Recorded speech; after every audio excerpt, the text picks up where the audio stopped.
أما بعد فأعوذ بالله من الشيطان الرجيم. بسم الله الرحمن الرحيم. يا أيها الذين آمنوا اتقوا الله حق تقاته ولا تموتن إلا وأنتم مسلمون. يا أيها الذين آمنوا اتقوا الله وقولوا قولا سديدا يصلح لكم أعمالكم ويغفر لكم ذنوبكم ومن يطع الله ورسوله فقد فاز فوزا عظيما. وقال تعالى: ومن الناس من يقول آمنا بالله وباليوم الآخر وما هم بمؤمنين يخادعون الله والذين آمنوا وما يخدعون إلا أنفسهم وما يشعرون. في قلوبهم مرض فزادهم الله مرضا ولهم عذاب أليم بما كانوا يكذبون. وقال تعالى: بشر المنافقين بأن لهم عذابا أليما الذين يتخذون الكافرين أولياء من دون المؤمنين أيبتغون عندهم العزة فإن العزة لله جميعا. وقال تعالى: ألف لام ميم أحسب الناس أن يتركوا أن يقولوا آمنا وهم لا يفتنون. ولقد فتنا الذين من قبلهم فليعلمن الله الذين صدقوا وليعلمن الكاذبين. وقال تعالى: وقال الرسول يا رب إن قوم اتخذوا هذا القرآن مهجورا. وعن عبد الله بن مسعود رضي الله عنه قال: خط رسول الله صلى الله عليه وسلم خطا مستقيما فقال: هذا هو الصراط المستقيم، ثم خط خطوطا عن يمين وشمال فقال: هذه سبل ليس فيها سبيل إلا عليه شيطان، ثم تلا هذه الآية: وأن هذا صراطي مستقيما فاتبعوه ولا تتبعوا السبل فتفرق بكم عن سبيله ذلكم وصاكم به لعلكم تتقون. وعن أبي سعيد الخدري رضي الله عنه قال: قال رسول الله صلى الله عليه وسلم: لتركبن سنن من كان قبلكم شبرا بشبر وذراعا بذراع حتى لو دخلوا جحر ضب لدخلتم فيه. وعن العرباض بن سارية رضي الله عنه قال: صلى بنا رسول الله صلى الله عليه وسلم ذات يوم وأقبل علينا بوجهه فوعظنا موعظة بليغة ذرفت منها العيون ووجلت منها القلوب، فقال أحد منا كأن هذه موعظة مودع فأوصنا يا رسول الله. فقال: أوصيكم بتقوى الله والسمع والطاعة ولو كان عبدا حبشيا، فإنه من يعش منكم بعدي فسيرى اختلافا كثيرا، وعليكم بسنتي وسنة الخلفاء الراشدين المهديين تمسكوا بها وعضوا عليها بالنواجذ، وإياكم ومحدثات الأمور، فإن كل محدثة بدعة وكل بدعة ضلالة وكل ضلالة في النار. بارك الله لنا ولكم في القرآن العظيم ونفعنا وإياكم بالآيات والذكر الحكيم. اللهم صل على محمد وعلى آل محمد كما صليت على إبراهيم وعلى آل إبراهيم إنك حميد مجيد. اللهم بارك على محمد وعلى آل محمد كما باركت على إبراهيم وعلى آل إبراهيم إنك حميد مجيد সমস্ত প্রশংসা আল্লাহ পাক সুবহানাহু ওয়া তাআলার। তিনি আমাদেরকে বিশ্বাসের নিয়ামত দিয়েছেন। বিশ্বাস মানে হলো ঈমান। এই বিশ্বাসটা হলো মানুষের নিজের আত্মপরিচয়ের সাথে সম্পৃক্ত সবচেয়ে বড় গুণ। যে মানুষ বিশ্বাসী হতে পারে না সে কোনো মানুষ না, সে হলো একটা না মানুষ। এখন আরবিতে বলার কারণে এই শব্দগুলোকে একটু ইতিমিতিম শব্দ মনে হয়। ঈমান, ইসলাম, শরীয়ত, খেলাফত, এগুলো কারো কারো কাছে অপান্তেয় শব্দ। কিন্তু এই মানব জাতির হাজার হাজার বছরের কিন্তু ইতিহাস আছে। অতীতের, ভবিষ্যতেও এ মানব জাতির আরো দীর্ঘ ইতিহাস রয়েছে। এই মানব জাতির পুরো সময়টা হচ্ছে বিশ্বাস এবং অবিশ্বাসের লড়াই। একদিকে মুষ্টিময় কিছু লোক যাদের অন্তরে বিশ্বাসের আলো আছে, অর্থাৎ ঈমানের আলো আছে, আরেকদিকে যারা বিশ্বাসের আলো থেকে বঞ্চিত।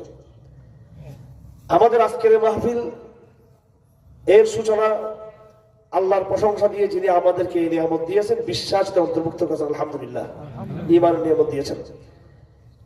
বিশ্বাসের পাশাপাশি এটাকে বাহ্যিকভাবে তার যে অ্যাপ্রোচ, তার যে বাস্তবায়ন, সেটা হলো আত্মসমর্পণ। এই আত্মসমর্পণ মানে হলো ইসলাম।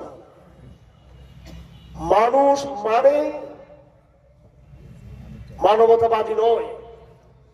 মানুষ যদি নিজেকে মানবতাবাদী বলে বিশ্বাস করে তাহলে সে মুসলমান না, সে কিন্তু কাফের হয়ে যাবে। মানবতাবাদ এ শব্দটা হলো মানুষ নিজেকে স্বয়ংক্রিয়, স্বয়ং সম্পন্ন সৃষ্টি মনে করা, যে মানুষ নিজেই স্বয়ং সম্পন্ন বস্তু, হিউম্যান বিং। মানুষ স্বয়ং সম্পন্ন, তার ইচ্ছাতে সে স্বাধীন, তার কর্মে স্বাধীন। আমার ভাইয়েরা, আমরা কি আমাদের ইচ্ছা, আমাদের কাজে স্বাধীন, নাকি আল্লাহর পরাধীন? আমরা নিঃসন্দেহে আমরা আল্লাহর পরাধীন।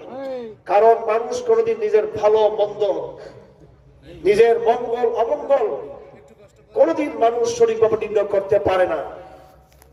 মানুষের মঙ্গল অমঙ্গল, মানুষের ভুল এবং সঠিক সিদ্ধান্ত নিতে পারে ওই মহান সত্তা যিনি মানুষকে সৃষ্টি করেছেন। এবং কোন মানুষের কাছে কোন কাজ মঙ্গলজনক হলেও আরেকজন মানুষের কাছে সেটা অমঙ্গলজনক। সমস্ত মানব জাতির মঙ্গল অমঙ্গল এক এক এলাকায়, এক এক অঞ্চলে ভিন্ন ভিন্ন হতে পারে না। সমস্ত মানব জাতির ভ্রান্তি, শুদ্ধি, মঙ্গল অমঙ্গল, ব্যর্থতা এবং সফলতার মানদণ্ড একটাই, চাই সে মানুষের বয়স 10,000 বছর আগে হোক, তার সাফল্য, তার মঙ্গল, তার সুস্থতার যে মানদণ্ড 10,000 বছর আগে, 10,000 বছর পরে যে মানুষ, তারই ভালো মন্দের মানদণ্ড একটাই। এবং আমেরিকাতে যে মানুষটা আছে তার ভালো মন্দের মানদণ্ড, আর বাংলাদেশের নীলফামারী এবং এই রংপুর যারা আছে তাদেরও ভালো মন্দের মানদণ্ড একটাই। এবং সে মানদণ্ড অ্যাবসলিউটলি নিরঙ্কুশ ভাবে সর্বজামানার জন্য, সর্বকালের জন্য মানব জাতির এই ভালো মন্দ নির্ণয় করতে পারে একমাত্র আল্লাহ পাক সুবহানাহু ওয়া তাআলা। সুতরাং আমাদেরকে যেটা করতে হবে, তার কাছে আত্মসমর্পণ করতে হবে। আমরা হলাম আব্দুল্লাহ, এটা আমাদের পরিচয়। এখানে আমরা যেটা নিজেকে বিজ্ঞানের দোহাই দিয়ে, আধুনিকতার দোহাই দিয়ে নিজেকে খুব বেশি আমাদেরকে মানবতা, মানবতা যে একটা শব্দ আমাদের সামনে আনা হয়েছে। আরবিতে একটা কথা আছে, কালিমাতু হাক্কিন উরিদা বিহিল বাতিল। মানবতা শব্দটা একটা মহাসত্য, এটাতে আমাদের কোনো আপত্তি নাই। কিন্তু মানবতা শব্দ থেকে যখন মানবতাবাদে যখন নিয়ে যাওয়া হয়, তখন মানবতাকে একটা আলাদা ধর্ম হিসেবে হাজির করা হয়। অর্থাৎ মানুষ নিজেই মানব ধর্ম, মানুষ যা ইচ্ছা করবে সেটাই তার ধর্ম। মানুষ যা কাজ করতে চাইবে সে তার কাজ করার ক্ষেত্রে স্বাধীন। মূলত আমাদের সাথে সারা দুনিয়ার লড়াইটা এই জায়গার মধ্যে। গণতন্ত্র মানে মানুষ যা চাই তা, যা ইচ্ছা করতে, এটা ইংরেজি ভাষায় বলা হয় জেনারেল উইল, গণ আকাঙ্ক্ষা। এ হচ্ছে গণতন্ত্রের কথা। গণ আকাঙ্ক্ষা বলতে কিছু নাই। প্রত্যেক মানুষের আকাঙ্ক্ষা আল্লাহর আকাঙ্ক্ষার তাবেদার, যেটাকে তারা আকাঙ্ক্ষা দিয়েছে। বর্তমানে এই জুলাই বিপ্লব হওয়ার পর নতুন নতুন কিছু বুদ্ধিজীবী, নতুন নতুন কিছু ন্যারেটিভ, নতুন কিছু বয়ান আমাদের সামনে আসতেছে। হাসিনার আমলে আমরা উন্নয়নের ন্যারেটিভ শুনেছি এবং মুক্তিযুদ্ধের চেতনার কথা শুনেছি, ডিজিটাল বাংলাদেশের কথা শুনেছি। আর এখন যারা আসছে তারা আমাদেরকে কিছু নতুন শব্দ হাজির করেছে, সেটা হলো গণ আকাঙ্ক্ষার বাংলাদেশ। কোরআনের বাংলাদেশ নাকি গণ আকাঙ্ক্ষার বাংলাদেশ? কোরআনের বাংলাদেশ। ডিজিটাল বাংলাদেশ নাকি কোরআনের বাংলাদেশ? এগুলো বিভিন্ন শব্দ, শব্দগুলো খুব সুন্দর। উন্নয়ন, গণ আকাঙ্ক্ষা, গণতন্ত্র, এগুলো এতই সুন্দর সুন্দর শব্দ যা আমাদের ইসলাম পন্থীরা পর্যন্ত এই শব্দগুলোকে ব্যাখ্যা দিয়ে এগুলোকে তাওয়িল করে ইসলামের সাথে খাপ খাওয়ানোর চেষ্টা করতেছে। ওসামা বিন লাদেন রাহমাতুল্লাহ আলাইহি, যার নামটা নিলে সবাই ভয় পেয়ে গেলে, আমি নামটা বলে বলে চাই স্বাভাবিক করার জন্য। উনি একজন আলেম ছিলেন, উনি একজন পীর সেনানি ছিলেন ইসলামের, যাকে আপনারা জঙ্গি বানিয়েছেন। আমার ভাইয়েরা, উনি একটা আরবি কবিতা, আরেকজন আরবি কবিতার একটা কবিতা তিনি বলতেন, এবং এই আরবি কবিতাটা আমরা আমাদের সিলেবাসে পেয়েছি। যারা কই মাদ্রাসায় পড়ালেখা করেন, ভালো করে, একজন ভালো আলেম হওয়ার জন্য শুধু কোরআন হাদিস ডাইরেক্ট বললে হয় না। এটা কোরআন হাদিস বোঝার জন্য আরবি গ্রামার পড়তে হয়, নাহু পড়তে হয়, বলাগত পড়তে হয়, এবং আরবি কবিতার বিশাল ভান্ডার তাকে শিখতে হয়, অনেকগুলো কবিতা। তো কবি বলতেছেন, নুরাক্কিউ দুনিয়ানা নুরাক্কিউ দুনিয়ানা বিতামযীকি দীনিনা, আমরা আমাদের দ্বীনকে টুকরো টুকরো করে দিয়ে আমরা দুনিয়াকে তালি লাগিয়েছি। আমরা একদিকে দ্বীন আর একদিকে দুনিয়া, দুইটা কাপড়। দ্বীন নামক, ইসলাম নামক, শরীয়ত নামক যে কাপড়, সুন্দর কাপড়, থান, কাপড়ের থান, সেটাকে আমরা কেটে ফেললাম, টুকরো টুকরো করে ফেললাম। সেটাকে, দ্বীনটাকে টুকরো করলাম, টুকরো করে আমরা দুনিয়াকে তালি লাগাইলাম। কোন সুন্দর কাপড়ের মধ্যে তালি লাগানো হলে, জোড়া লাগানো হলে সেটাকে কিন্তু আর সুন্দর লাগে না। তো বলছেন দ্বীনকে টুকরো করলাম, ওই টুকরো কাপড় দিয়ে দুনিয়াতে তালি লাগাইলাম। ফালা দীনুনা ইয়াবকা ওয়ালা মা নুরাক্কিউ, আমাদের দ্বীনও বরবাদ, দুনিয়াও বরবাদ। আমাদের ভাইয়েরা, আপনাদেরকে ভালো করে দায়িত্বহীন ভাবে বুঝতে হবে, বিশ্বাস অবিশ্বাসের যে লড়াই, ঈমান আর কুফরের যে লড়াই, এবং আত্মসমর্পণ করা, আল্লাহর বাধ্য হওয়া আর আল্লাহর অবাধ্য হওয়ার যে লড়াই, এই লড়াইয়ে পুরো দুনিয়ার মানুষ দুই ভাগে বিভক্ত। মাঝামাঝি আরেকটা শ্রেণী আছে, তাদের সম্পর্কে আমি কোরআনের আয়াতগুলো পড়েছি। এই কোরআন আমার সামনে হাজির রয়েছে। হযরতে হারিস একদিন আমিরুল মুমিনিন আলী ইবনে আবি তালিব আল মুরতাজার কাছে গিয়ে তিনি নালিশ করলেন, শ্রদ্ধেয় আমিরুল মুমিনিন, আমি মসজিদে দেখে আসলাম মানুষ দুনিয়াবি ফালতু গাল গল্পে তারা ব্যস্ত হয়ে পড়েছে। হযরত আলী বললেন, সত্যি কি তুমি সেটা দেখে আসছো? আওয়া ফালুহা, তারা কি এরকম করেছে? তিনি বলেন, জি, তারা এরকম করতেছে। তখন হযরত আলী বলেন, সামিতুন নবী সাল্লাল্লাহু আলাইহি ওয়াসাল্লাম ইয়াকুল সাতাকুনুল ফিতনা, কুলতু মাল মাখরাজু আনহা ইয়া রাসূলুল্লাহ, ক্বালা কিতাবুল্লাহ ফীহি নাবাউ মা ক্বাবলাকুম ওয়া খাবরু মা বা'দাকুম ওয়া হুকমু মা বাইনাকুম ওয়া হুয়াল ফাসলু লাইসা বিল হাযাল। লম্বা একটা বয়ান দিলেন আমাদের নবীজি। হযরত আলী বলেন, আমি আমাদের নবীজিকে জিজ্ঞেস করলাম, ইয়া রাসূলুল্লাহ, হযরত নবী নিজ থেকে বললেন, হে আলী, সাতাকুনুল ফিতনা, তোমরা দেখবা আগামী দিনের দুনিয়াতে অনেক রকমের ফিতনা হবে। মানুষ দ্বীন থেকে বিচ্যুত হবে, আমল ছেড়ে দিবে, আকীদা ছেড়ে দিবে। আমার ভাইয়েরা, আমিরুল মুমিনিনকে যে ব্যক্তি এসে ওই সময়ের লোকদের বিরুদ্ধে নালিশ করেছিল, ওই ঘটনা ছিল মসজিদের সামান্য কিছু কথাবার্তা বলার ঘটনা। যাদের বিরুদ্ধে আমিরুল মুমিনিন আলীকে বিচার দেওয়া হয়েছে, ওই লোকগুলো কোন কুফরিতে লিপ্ত হয় নাই, তারা কোন জাতীয়তাবাদ, গণতন্ত্র, সমাজতন্ত্র, ধর্মনিরপেক্ষবাদের বিষয় নিয়ে আলাপ করে নাই। সামান্য তারা মসজিদে আলাপ করেছে। এই সামান্যটুকু জিনিস দেখে হযরত আলী বললেন, এটা রাসূলুল্লাহর ভবিষ্যৎবাণীর বাস্তবায়ন। রাসূল বলেছেন সামনে ফিতনা হবে, মানুষ আমল ছেড়ে দিবে, আকীদার বিশ্বাস ছেড়ে দিবে, মানুষের মধ্যে হানাহানি থাকবে, এবং আরো বড় ফিতনা হলো এই মুসলিম উম্মাহকে চতুর্দিক থেকে বাতিল এবং কুফার শক্তিগুলো মুসলমানদেরকে তারা ঘেরাও করবে, তাদেরকে চতুর্দিক থেকে তারা বিপর্যস্ত করে তুলবে। এরকম নানা রকমের ঘরে ফিতনা, ঘরের বাইরে ফিতনা, রাসূল সাল্লাল্লাহু আলাইহি ওয়াসাল্লাম এটা বললেন। হযরত আলী বলেন, আমাদের নবী যখন এই ভবিষ্যৎবাণী করলেন যে মুসলমানদের অবস্থা খারাপ হয়ে যাবে, অবস্থা খারাপ হয়ে যাবে, তখন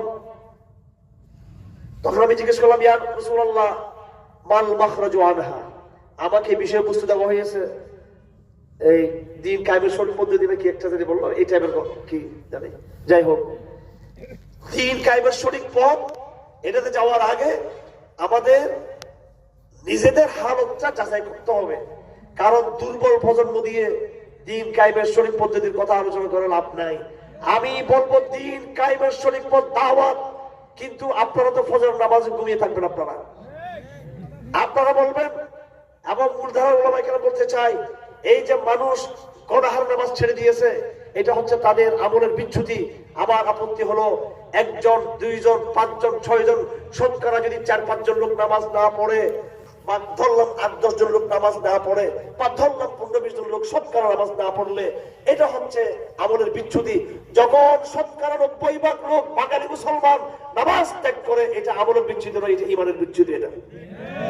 এটা তার অন্তরে, আমাদের সমাজে, আমাদের ব্যবস্থায় কুফর যুক্ত হয়েছে বিদায় নামাজের প্রতি একটা ঘৃণাবোধ এসে গেছে। ইস্তিগফার বিদ্দীন, দ্বীনকে তুচ্ছ-তাচ্ছিল্য মনে করা, এটা কুফরের আলামতের মধ্যে অন্যতম। এটা কুফরের সমস্যা। গণহারে যাকাত ছেড়ে দেওয়া, গণহার নামাজ ছেড়ে দেওয়া, গণহারে রোজা ছেড়ে দেওয়া, গণহারে হজের বিধানকে পরিত্যাগ করা, গণহারে জিহাদকে ছেড়ে দিয়ে সেটাকে আবার জঙ্গিবাদ মনে করা, এটা আমলের বিচ্যুতি না, নৈতিক বিচ্যুতি নয়। এই বিচ্যুতি ঈমানের, এই বিচ্যুতি হচ্ছে তাওহীদের। ইসলামী সমাজ তাদের ভণ্ডামির একটা পরিচয় সামনে ধারণ করে, সাপ্তাহিক জুমার নামাজের পরিচয়, বার্ষিক ঈদের নামাজের পরিচয়, এবং জানাজার নামাজের পরিচয়, বিয়ে শাদীর মধ্যে আবার সেই ইসলামী সাজার চেষ্টা করে, মাঝে মাঝে মনে ছেলে সে উমরা করে, কোরবানিতে গরু কিনে একটু ইসলামের পরিচয় দেয়, বাকি সময় যোগ্যতা তার সাথে ইসলামের কোনো সম্পর্ক নাই। এইটা হলো একটা হিপোক্রেসি। এটাকে আল্লাহ পাক সুবহানাহু ওয়া তাআলা এই কোরআন শরীফে মুনাফিক বলে আল্লাহ পাক উল্লেখ করেছেন। এখন এই আলোচনা নিঃসন্দেহে খারাপ লাগবে, এই আলোচনা খারাপ লাগবে। সেজন্য আমি আমাকেও মুনাফিকের করে টেস্টার আমি নিজেকে মনে করি। কারণ কোরআনে কারীমে দায়িত্বহীন ভাবে ইহুদিদেরকে, খ্রিস্টানদেরকে মুনাফিক বলা হয়েছে।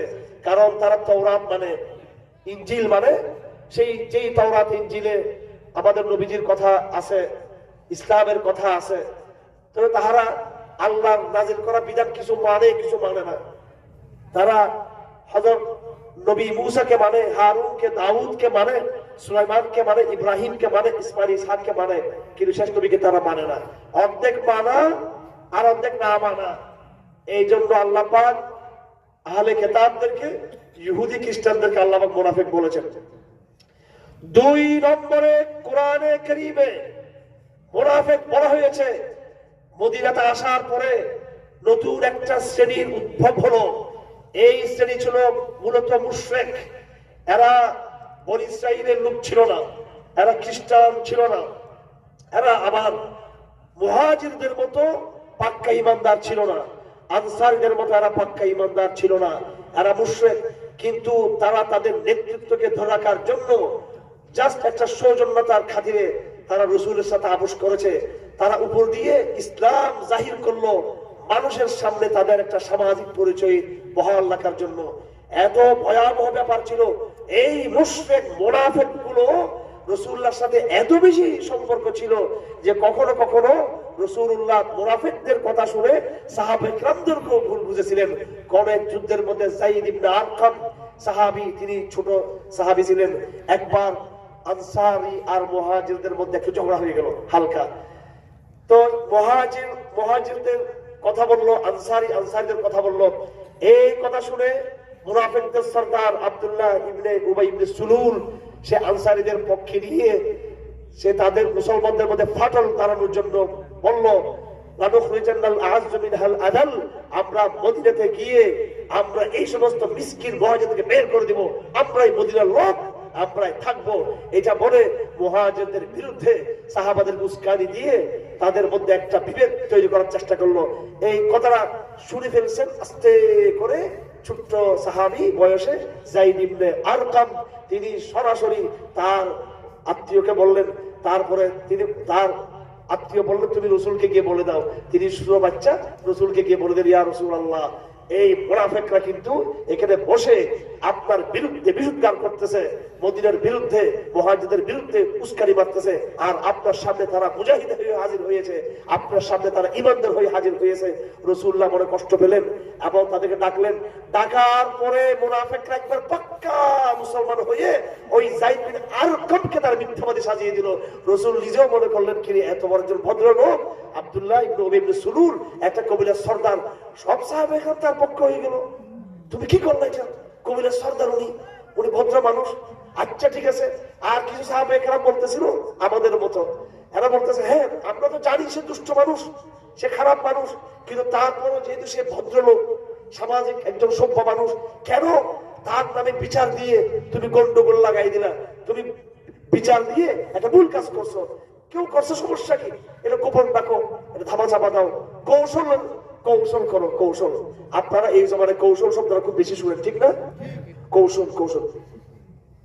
আমার ভাইরা, এই মুনাফিক সমাজের একটা বড় আলামত হলো তারা আপনাকে তাকওয়ার কথা না বলে, বিশুদ্ধ তাওহীদ চর্চার কথা না বলে, সুন্নাহর পন্থার কথা না বলে প্রথম যে প্রস্তাবটা আমাদেরকে দেওয়া হয় কৌশলের প্রস্তাব। এই জমানায় দিন কায়েমের ক্ষেত্রে এই কৌশলটা হচ্ছে আরেক প্রতিবন্ধক। যে কৌশলটাকে আমাদের কিছু লোকজন কৌশল নামক শব্দটাকে ইসলামের বিজয়ের জন্য বর্তমান সময়ে শর্ত মনে করে, আমরা ওই কৌশল নামক শব্দটাকে ইসলামের বিপর্যয়ের কারণ মনে করি আমরা এটাকে। কারণ সাহাবায়ে কেরাম এক হয়ে গেল মোটামুটি বেশি, যে এত বড় একজন মদিনার নেতা, তার বিরুদ্ধে রাসূলকে বলা ঠিক হয় নাই। এটার দ্বারা আমাদের মধ্যে একটা অরাজকতা তৈরি হয়েছে আরো যুদ্ধের ময়দানে। তারপরে কি করলো? রাসূলুল্লাহ তাকে হালকা একটু বকা দিল যে আন্দাজে তুমি কথাবার্তা বলো, যাতে আমরা বিচার দাও, তাকে না করে। এই সাহাবী লজ্জায় শরমে তার মুখ লুকানোর জন্য তিনি বলেন আমি একদম জনসমক্ষ থেকে আলাদা হয়ে গেলাম, আমি আর ঘর থেকে বের হচ্ছি না। আফসোস, একটা সত্য কথা আমি শুনলাম, মুনাফিকদের চক্রান্ত দেখলাম, নিজের কানে শুনলাম। আমার প্রিয় নবীর কাছে, আমার নেতার কাছে, আমার মাহবুব প্রিয় লিডারের কাছে বিচার দিলাম, সেখানেও আমি বিচার পেলাম না। তিনি মনটা একদম খারাপ হয়ে গেল, তার মনটা ভেঙে চুরমার হয়ে গেল। আমার ভাইয়েরা, বর্তমানে কিন্তু একই অবস্থা। হক কথা বলার কারণে বিভিন্ন ট্যাগ লাগানো হয়। হক কথা বলার কারণে আপন লোকরা ভুল মনে করে। হক কথা বলার কারণে দুশ্মন যখন গালি দিবে তখন ভালো লাগবে। প্রথম আলো, ডেইলি স্টার যখন আমাদেরকে জঙ্গি বলে আমাদের বুকে সাহস লাগে, ভালো লাগে। কিন্তু যখন আমাদের কিছু সালাফি ভাই আমাদেরকে খারিজি বলে, আর আমাদের কিছু কওমি ভাই যখন আমাদেরকে মানহাজি বলে, তখন আমাদের মনে দুঃখ লাগে। এটা হচ্ছে বড় আফসোস না, এটা হচ্ছে পিঠে ছুরি মারার মতো। তো সাহাবী আফসোস করলেন এবং কষ্ট পেলেন যে ঘটনা সত্য, কিন্তু কেউ সেটা বুঝার চেষ্টা করলো না। যারা সত্য ঘটনা সম্পর্কে জানে তারাও বিরোধিতা করলো। আমার ভাইয়েরা, এই সন্ধিক্ষণটা বড় কঠিন। এই সময়টা ঈমান রক্ষা করা, সত্য কথা বলে ঈমানের উপরে টিকে থাকা, ইস্তেকামত থাকা অনেক কঠিন একটা ব্যাপার। আল্লাহ পাক সুবহানাহু ওয়া তাআলা ওই সাহাবীর পক্ষে কোরআনে কারীমের পুরো একটা সূরা অবতীর্ণ করে দিয়েছে আল্লাহ পাক সুবহানাহু ওয়া তাআলা। এবং আল্লাহ রাসূলকে বলে দিয়েছেন, অ্যাবসলিউট হে নবী, আপনি এদের সাথে এতদিন পর্যন্ত সৌজন্যতার খাতিরে, ভদ্রতার খাতিরে, কৌশল অংশ হিসেবে সম্পর্ক রেখেছেন, এখন থেকে আপনাদের সম্পর্ক ছিন্ন করবেন। আপনি এখন আল্লাহ একা ওই একক সাহাবী ওই নিরহ সাহাবীর পক্ষে চলে গেলেন, অন্যদিকে সবাই একদিকে আমাদের নবীজিও টের পান নাই, তিনিও মনে করছেন এটা যায়েদ ইবনে আরকামের পক্ষে হয়তো একটু ভুল হয়ে গেছে, কথা সত্য, কিন্তু তারপরে কৌশল পরিপন্থী, কিন্তু আল্লাহ পাক ওই একা সাহাবীর পক্ষে আল্লাহ নিজে দাঁড়িয়ে গেলেন। আল্লাহ পাক আমার ভাইরা, দ্বীন কায়েমের সঠিক পথে আপনি আজ একা হতে পারেন, কিন্তু সময় যখন আসবে আপনার সাথে সংঘবদ্ধ এই গোরাবার কাফেলাকে, এই সংখ্যালঘু কাফেলাকে আল্লাহ সময় মতো নেক্সটের সময় মতো আল্লাহ পাক গায়বী মদত দ্বারা সাহায্য করে আপনাকেই বিজয় করবে আল্লাহ পাক। ঈমানের উপর টিকে থাকার পরিণাম হলো প্রথমে আপনাকে তুফান মোকাবেলা করতে হবে, প্রথমে আপনাকে কষ্ট পেতে হবে, এবং সেই কষ্ট আমি বলেছি দুই ভাগে বিভক্ত। একটা কষ্ট শত্রুর পক্ষ থেকে পাবেন, শত্রু আপনাকে দবাবে, শত্রু আপনাকে ঘেরাও করবে, শত্রু আপনাকে কোণঠাসা করে দিবে। তার চেয়ে বড় কষ্ট হলো আপনার আপন মানুষ আপনার বিরোধিতা করবে। আমার ছাত্র ভাইয়েরা, তরুণ প্রজন্মের ভাইয়েরা যারা আমাদেরকে বলেন যে আমরা আমাদের পরিবারের পক্ষ থেকে কষ্টে আছি, আমাদের মেয়েরা আমাদেরকে বলে, আমাদের বাবারা আমাদেরকে বিশেষ কারার কাছে বিয়ে দিতে চায়, সুদখোর ঘুষখোর আপনাদের কাছে বিয়ে দিতে চায়, আমাদের বাবারা মায়েরা আমাদেরকে নাস্তিক ছেলেদের কাছে বিয়ে দিতে চায়, বদ্দিন ছেলেদের কাছে বিয়ে দিতে চায়, আমাদের মায়ের বাবার পরিবার আমাদেরকে দিনদার ছেলের কাছে বিয়ে দিতে চায় না। আমাদের পুরুষ ছেলেরাও বলে যে ঘরে ইমানকে প্র্যাকটিস করতে পারি না, তারা বলে আহমদ রফিকের কাছে যাবে না, হারুনের কাছে যাবে না, এদের কাছে যাবে না, আসিফাদের কথা শুনবে না, এদের কাছে গেলে তুমি জঙ্গিবাদে দীক্ষিত হবা। এই একটা অবস্থা তরুণ প্রজন্মকে ফেস করতে হচ্ছে। এইভাবে আমার ভাইয়েরা সারা বাংলাদেশে যে জাগরণ শুরু হয়েছে আধুনিক শিক্ষিত সমাজের মধ্যে, কিন্তু বাধা কিন্তু প্রথমে পরিবার থেকে প্রথম বাধা, সেটা আমাদের প্র্যাকটিসিং ইমানদার যারা মেয়েরা আছে তাদের জন্য, আর আমাদের প্র্যাকটিসিং যারা ছেলে ফেলে আছে তাদের জন্য এই বাধা। আপনি যখন দাঁড়িয়ে রাখা শুরু করবেন, মা বলে বাবা বলে এখন দাঁড়িয়ে রাখিস না, আগে পরীক্ষাটা দিয়ে নে, ক্যারিয়ারটা গঠন কর, চাকরি কর, বিয়ে শাদী কর, তারপর বাবা দাঁড়িয়ে রাখিস, এটা বলেন। টুকরোর উপরে কাপড় পরতে পারবেন না, এইভাবে আপনাকে ইবাদতের ডেডিকেশন নিতে দিবে না। এটা নিতে দিলে আপনাকে তারা নানা বচ্চনার শিকার হতে হয়। আমার ভাইয়েরা, যারা এই ধরনের পরিস্থিতির শিকার, এটা হলো আপনাকে আল্লাহ কবুল করেছে, এটা আলামত। কারণ বাধা এটা কবুলের আলামত, বাধা না থাকা এটা কবুলের আলামত নয়। এবং ইতিহাস সাক্ষী আছে, আপনি যখন জোয়ার আর জোয়ার দেখতেছেন, কোন কোরবানি ছাড়া যখন জোয়ার দেখবেন, কোরবানি নাই, ত্যাগ নাই, কষ্ট নাই, জোয়ার আর জোয়ার, জোয়ার আর জোয়ার, এটাকে ইসলামের ভাষায়, আমাদের ভাষায় এটাকে আবার ইস্তাদরাজ বলা হয়, ঢিল দেওয়া। এটা শয়তানের পক্ষ থেকে হইতে পারে। বিপদ যখন আসবে আমরা সেটাকে মনে করি আল্লাহর গজব। বিপদটা কিন্তু ইমানদারের জন্য গজব নয়, বিপদটা হচ্ছে ইমানদারের জন্য পরীক্ষা। 2013 সালে শাহবাগীদের বিরুদ্ধে যখন আমরা ডাক দিয়েছিলাম, আমরা ফেব্রুয়ারি মাস থেকে শুরু করে মার্চ, এপ্রিল, মে মাসের 5 তারিখ পর্যন্ত বাংলাদেশে বাগা জোয়ার আমরা দেখেছি। যেখানে যাচ্ছি সেখানে জমায়েত, যেখানে যাচ্ছি সেখানে আমরা সেলিব্রিটি। পুরো বাংলাদেশ দুই ভাগে বিভক্ত হয়ে গেল। প্রথমে ওলামায়ে কেরাম এই আন্দোলন যুক্ত হতে চান নাই, তারা বুঝেন নাই। পরে বাংলার জমিনে এমন কোন কওমি ধারার আলেম নাই যারা আহমদ শফীর নেতৃত্বে তার ঐক্যবদ্ধ হন নাই। কওমি ধারার আলেমদের পরে সমস্ত সালাফিরা এই আন্দোলন তারা মোটামুটি একত্রতা পোষণ করলো, এবং বেদাতিরা যারা কবর পূজারী তারা যখন বিরোধিতা করলো, জনগণ তাদের বিরুদ্ধে চট্টগ্রামে দাঁড়িয়ে গেল।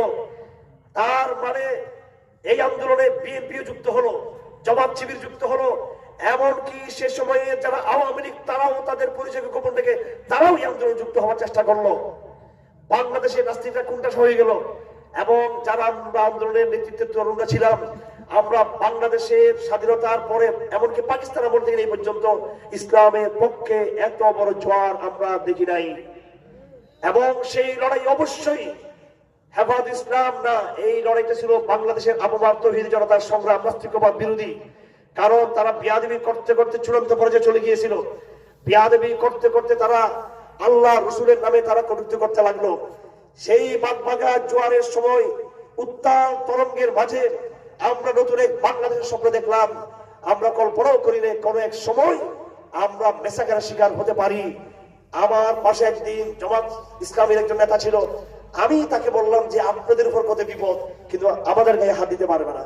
আমি সেটা বললাম, যেহেতু আপনারা রাজনীতি করেন, আর আমাদের এই আন্দোলনে কওমি মাদ্রাসা, কলেজ, বিশ্ববিদ্যালয়, সাধারণ নাগরিক সমাজ, বাংলাদেশের সমস্ত রাজনৈতিক দলগুলো, নাস্তিকরা ছাড়া আর কট্টরপন্থী ভারতীয় দালাল আওয়ামী লীগের কিছু লোক ছাড়া সবাই আন্দোলন যুক্ত। বাংলাদেশে আমাদেরকে কেউ পরাজিত করতে পারবে না, সবাই আমাদের সাথে যুক্ত হলো। 5 মে রাতে আল্লাহ পাক যখন আমাদের পরীক্ষায় ফেলে দিল, সেদিন রাতের সাউন্ড গ্রেনেড, বোমা আক্রমণ, গুলার শাহাদাতের রক্তাক্ত লাশের পর বুঝা গেল কারা সত্যিকার ইমানদার আর কারা মুনাফিক, কারা ঘাপটিমারা, কারা স্বার্থবাদী ছিল আর কারা ইমানদার ছিল, সেদিন পাওয়া গেছে। ওই 5 মের আন্দোলনে আমার সাথে আমার যেসব সহযোদ্ধারা ছিলেন, যেসব ভাইয়া ছিলেন, মঞ্চে দাঁড়িয়ে তারা হাসিনাকে 24 ঘন্টার মধ্যে ক্ষমতা থেকে আলটিমেটাম দিয়েছে। ওই রূপগুলোই কিন্তু পরবর্তী হাসিনার সাথে ঐক্যবদ্ধ হয়ে তারা শুক্রবার মাহফিল করেছে। তারা টাকা লেনদেন হয়েছে। কেন হয়েছে? আমি বলার উদ্দেশ্য হলো, আল্লাহ পাক জোয়ার দেখে বিজয়ের ফয়সালা করেন না, জোয়ার দেখে আল্লাহ পাক কুমুলের ফয়সালা করেন না। আজকেও বর্তমানে আমরা সেলিব্রিটিজমকে ফেসবুকে লাইক কমেন্ট পেলে আমরা এটাকে মনে করি বিশাল কাজ হচ্ছে। এটা আল্লাহ তোমাকে জনগণের সামনে পপুলার করে, জনপ্রিয় করে তোমাকে একটা পরীক্ষায় ফেলে দিয়েছে। এবং হাদিস শরীফে আছে, যারা আল্লাহর ওলি, আল্লাহ যারা প্রকৃত নেককার বান্দা, তারা এমন আল্লাহ ফিয়ালাত কিয়া, তারা মুত্তাকি, মানুষ তাদেরকে চিনবে না। ইজা যখন তারা মজলিসে যখন উপস্থিত থাকে, ইজা বাবু যখন তারা মজলিসে অনুপস্থিত থাকে, কেউ তাদের কথা জিজ্ঞেস করে না। ওয়াইজা হাজারু, আর যখন তারা আসে তখন কেউ তাদেরকে লাম ইউরাফু, তাদেরকে কেউ চিনে না। আল্লাহর দ্বীনে বিজয় হবে গোলাবা মুজাহিদিনদের দ্বারা। যারা অপরিচিত, মানুষ চিনবে না ইসলামকে, তারাই বিজয়ী করবে।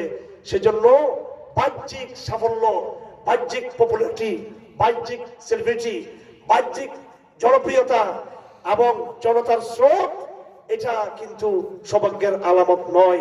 সৌভাগ্যের আলামত হলো যখন আপনি পরীক্ষা দিবেন, তখন সেটা আফগানিস্তানের তালেবানদের পতনের পরে আমার এক বন্ধু আমাকে কাতারে, আমি নাম ধরে বলতে চাই, ওই রাষ্ট্রের আমার বন্ধু টের পাচ্ছে নিশ্চয়ই আমি যার কথা বলছি, সে অনেক শিক্ষিত, স্মার্ট এবং অনেক মেধাবী ছাত্র। আমরা একসাথে পড়াশোনা করছি, বড় হয়েছি। সে দিন দুনিয়ার অনেক সম্পদ আল্লাহ পাক তাকে দিয়েছে। এই কাতার হোটেল শেরাটনের সামনে, সে সময় তো আমার বিদেশ যাওয়া অ্যাভেলেবেল ছিল, আওয়ামী লীগের আমলে প্রায় 15-16 বছর আর বিদেশ যেতেও পারি নাই।